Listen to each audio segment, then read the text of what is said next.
Buenas tardes a todo mundo. Eh, Previo a hacer soluciones nutritivas, hay que tomar en cuenta algunas situaciones para poder ponerle más o menos concentración a la solución. Y esa más o menos concentración va a depender de varias cosas. He elaborado una pequeña presentación ahorita en donde voy a explicar de qué va a depender que pongamos los elementos más concentrados o menos concentrados. Vámosle viendo. Primeramente va a ser el cultivo o la planta de que se trate. No es lo mismo formular para una hortaliza de fruto que para una hortaliza de raíz, una de tubérculo, otra de inflorescencia o cualquier otra especie. Las plantas tienen distintas necesidades. Es decir, si es una hortaliza de fruto, va a ser más demandada, va a ser más demandante que una hortaliza de hoja. Si es entre hortalizas de fruto, si comparamos, por ejemplo, un tomate o jitomate con una lechuga, pues el tomate va a necesitar mayor requerimiento. Eso es uno de los puntos que hay que tomar en cuenta. Va a depender de si es una hortaliza de fruto, de hoja, de raíz, de tubérculo, de inflorescencia, o si es una frutilla o cualquier otra especie. También hay que tomar en cuenta la meta del rendimiento que se pretenda lograr. Es decir, si yo voy a formular para jitomate y pretendo obtener 600 toneladas por hectárea, necesito pues cargarle a la concentración. Si yo pretendo obtener 250 toneladas, pues no es necesario que haga mi solución tan concentrada. De eso también va a depender. Otra, hay que considerar cuánta biomasa forma el cultivo, es decir, qué tanto gasta para formar tallos, hojas, frutos, raíces. Una lechuga que es muy pequeñita, pues nada más va a formar poca cantidad de hojas. Algo del tallo, pues en las lechugas es muy pequeñito y está en la base de la cabeza de la lechuga. Y algo de raíces. En cambio, no sé, un pimiento, pues forma mucha biomasa, su tallo es muy leñoso y allí habría que tener mayor cantidad de los distintos aniones y cationes. Es decir, hay que hacerla más concentrada. Hay que conocer las funciones de los diferentes elementos, es decir, para qué sirve cada elemento, qué va a formar. Por ejemplo, nitrógeno y magnesio pues nos van a dar verdor en las plantas, son buenos para formar eh, órganos vegetativos.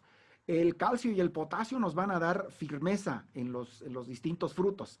Y bueno, si lo que necesito es formar frutos, pues no puedo descuidar, sobre todo en las etapas en que está habiendo maduración, potasio y calcio. Si quiero energía, no puedo descuidar el fósforo. Si quiero lograr mayor cantidad de reacciones en las enzimas, bueno, pues tendré que tener cuidado de no descuidar los, cuidado de descuidar, valga la redundancia, es cacofonía. Tendré que poner atención en los micronutrimentos y en el azufre, sobre todo, que tienen muchas participación en las reacciones enzimáticas. Entonces, pues cuando tenga una planta necesito saber qué es lo que estoy formando y cargarle más la concentración a los elementos que se dirijan hacia ese proceso. También depende de la variedad. No es lo mismo nutrir un tomate que va a servir para proceso que otro que va a servir para consumo en fresco, que otro que sea de una especialidad. Dentro de especies hay variedades con necesidades muy específicas en nutrición. Miren, por ejemplo, aquí dice, dentro de tomate es muy diferente la nutrición del tipo bola, del tipo saladet, del tipo cherry, del grape, del arriñonado. Los grape arriñonados o cherries les llaman especialidades y esos hay que concentrarles mucho más la solución nutritiva, incrementar mucho la conductividad eléctrica y esa se incrementa pues poniendo más fertilizantes para que salgan dulces. Y si le pusiéramos una solución de estos, por ejemplo, a una, no sé, a una lechuga, saldría muy amarga. Bueno, en pepinos es distinta la nutrición entre pepinos americanos, europeos, persas y picles. Entonces, dentro de las mismas especies, las variedades, hay que tener en consideración también cómo operan. Por ejemplo, en tomate, la variedad volantis es muy vegetativa, su nutrición es muy diferente a todas las demás. Allí hay que cuidar que busquemos siempre un equilibrio entre lo vegetativo y lo generativo. Y esta, si se descuida uno con la nutrición, se le va a producir pura hierba, puro tallo, puras hojas y poco fruto. Número 3, la etapa fenológica. Pues es más o menos lógico.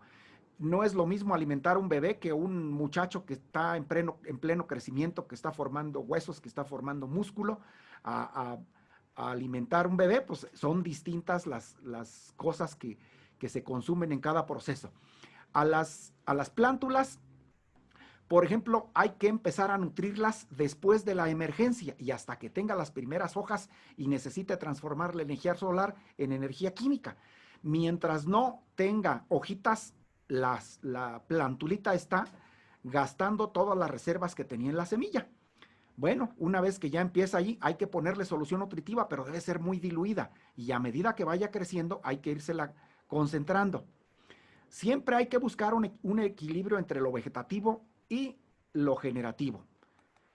La máxima demanda de un cultivo es cuando tiene activas todos sus órganos de demanda, es decir, por ejemplo, en un tomate, en un pimiento, cuando la planta está creciendo el tallo, está formando nuevas hojas, está engrosando el tallo, está floreando, está cuajando fruto, está en crecimiento acelerado de fruto, la raíz está creciendo, todas las demandas están encendidas y entonces es cuando más concentración se le debe dar de todos los elementos.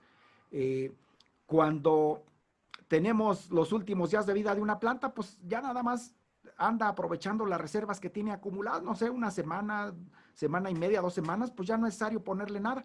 Con lo que tiene acumulado, con eso termina su ciclo. Número 4, contemplar también la época del año. A medida que la temperatura es más alta o se incrementa y la humedad relativa baja, el déficit de presión de vapor, se abrevia DVP, el déficit de presión de vapor en los cultivos se acelera, es decir, la planta transpira más. Y a medida que más transpira, vamos a necesitar ponerle una solución más diluida. Proporcionalmente, una planta siempre absorbe más agua que nutrientes y va haciendo que se concentren en el sitio, en el sustrato, pues, o en el agua, en la solución nutritiva donde los tenga, absorbe agua y va dejando sales allí. A medida que un cultivo transpira más, menor debe ser la concentración en la solución nutritiva. En verano las soluciones deben ser más diluidas que en invierno. En invierno se concentran un poquito más porque la planta transpira poco y con lo poco que está transpirando va absorbiendo todos los elementos que entran de forma pasiva, entran con la corriente transpiratoria, pues si transpira poco van a entrar poco y si transpira mucho van a entrar mucho. Entre más entren y se transpiren, hay que hacer más diluidas las soluciones. La hora del día es también muy importante. A medida que la temperatura aumenta, la solución deberá ser más diluida, ya que los cultivos transpiran más. Obedece tanto el punto 4 como el punto 5. Va a depender de temperatura y de humedad relativa y las dos asociadas a transpiración. En las mañanas y en la tarde la concentración debe ser mayor. Todo esto se facilita con equipamiento de riego. En el cabezal, pues hay en ocasiones oportunidad de hacer una solución en la mañana, otro a mediodía y otra en la tarde, pues así se puede ir variando, porque podríamos decir hoy como que es medio complejo andar calculando varias soluciones en un día, pero todo esto es posible, ya después lo estaremos ampliando un poquito más. Número 6, leyes de mínimo y del máximo. Las plantas pueden estar aparentemente bien, pero pueden tener hambre oculta, pueden verse de buen color y pueden tener una apariencia saludable, pero pueden estar teniendo hambre oculta. Los procesos metabólicos en su interior pueden no estarse dando como debieran, porque pueden estar las concentraciones de los diferentes aniones y cationes por debajo de lo necesario. También pueden aparentar estar bien y estar en consumo de lujo. Puede estar muy concentrada la solución y la planta aparentemente está bien, pero está sufriendo algunas pequeñas intoxicaciones y la planta pues tiene el mecanismo de poder ajustar, pero hay que considerar eso. Hay que conocer los requerimientos de cada cultivo para poder optimizar el uso de fertilizantes, es decir, que no tengamos ni deficiencias ni toxicidades, ni estar en hambre oculta ni en consumo de lujo, estar gastando en fertilizantes solamente lo que se esté requiriendo de acuerdo al cultivo, a la variedad, a la etapa fenológica, a la época del año, a la hora del día, como lo vimos con anterioridad. Otra situación, las plantas tienen mecanismos de ajuste. Se podría estar hasta en un 20% excedido o por debajo del óptimo que requiere la planta sin que el rendimiento se afecte considerablemente.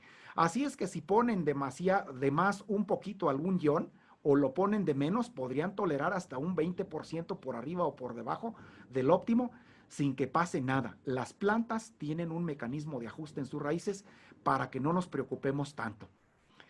Y allí, para finalizar, lo más propio en esto, para saber cómo nutrir, es conocer las curvas de absorción. Ahorita, al final de la presentación, les voy a poner un libro por ahí para que lo tengan y podrían ustedes allí consultar la curva de absorción para todos los cultivos. ¿Cómo se hace una curva de absorción?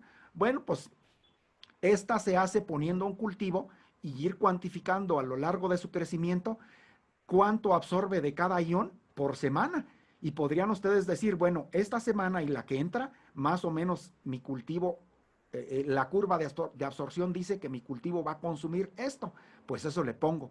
Y ya la tercera, cuarta semana, pues le cambio la solución y a la quinta, sexta semana se la vuelvo a cambiar y le voy cambiando de acuerdo a lo que las curvas de absorción me vayan indicando. Hay curvas de absorción incluso para especies, para variedades y para situaciones muy específicas. Ustedes, si consultan Google, allí pueden teclear curvas de absorción y podríamos, yo creo que voy a sugerir aquí con los compañeros que les compartamos algunos artículos que bajé con curvas de absorción de algunos cultivos para que ustedes pudieran saber cuánto irle poniendo a cada cultivo y si no, pues búsquenle en la red, lo pueden encontrar y les digo, voy a compartirles un libro que viene muy bueno en ese sentido. Puede ser tan precisa una curva de absorción que se genera para variedades específicas. Un compañero de nosotros aquí en la universidad tiene curvas de absorción incluso para las distintas variedades de fresa y están trabajando para algunas otras frutillas. Entonces, bueno, pues puede ser así de específico. Están publicadas esas curvas para la mayoría de los cultivos hortícolas, incluso para frutales y forrajeros. Les vamos a compartir por ahí algunos archivos que bajé yo en un ratito que me puse a buscar por ahí. Por ejemplo, esa es una curva de absorción. Ahí dice para potasio equivalente, K2O, la curva de más arriba, la de triangulitos rojos. Luego, la de en medio, que es verde, es la curva de absorción para nitrógeno. Y la curva de más abajo, que no es curva, es casi línea, es para P2O5, es para fósforo. Y allí en el eje de las X ven los días después del trasplante, 0, 10, 20, 30, 40, 50, hasta 100 días después en un tomate. Y ya ustedes podrían, del lado derecho dice en kilogramos por hectárea, cuánto pudieran ir teniéndole que aplicar. Y bueno, pues allí podrían consultar alguna de ellas.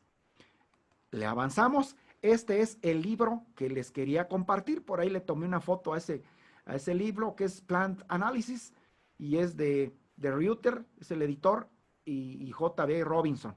Si lo pueden conseguir, de repente los pueden conseguir en Amazon o en alguna compañía que se encarga de proveer estas cosas. Bueno, y bueno, siempre todo mundo hace sus publicaciones y dice, por ejemplo, vean, alguna gente llega a hacer publicaciones como esta, fertilizantes hidropónicos, nutriente A y nutriente B, y pues ya se las dan preparadas, pero la intención es que en este cursito que estamos abordando, cada quien sea capaz de hacer su propia solución nutritiva. Y después sean tan buenos para hacer soluciones como Sholto, como Douglas, como Steiner, como todos los que han formulado soluciones nutritivas. Nada más que ellos, como fueron los pioneros, pues a ellos se las compraban, las patentaron y se las compraban. Ustedes van a ser capaces de poderlas elaborar y ya no andar comprándole a nadie. Entonces, pues la intención es que tomen en cuenta estas situaciones y que de aquí en adelante, pues tomando en consideración esto, podamos formular cada quien su solución nutritiva de acuerdo a sus necesidades. Y para ello, recuerden, lo más preciso es tomar en cuenta curvas de absorción. Y allí estaremos dando algunas consideraciones cuando hagamos soluciones nutritivas. Hasta aquí la presentación. la dejamos, tenga en consideración para cuando formulemos. Muchas gracias.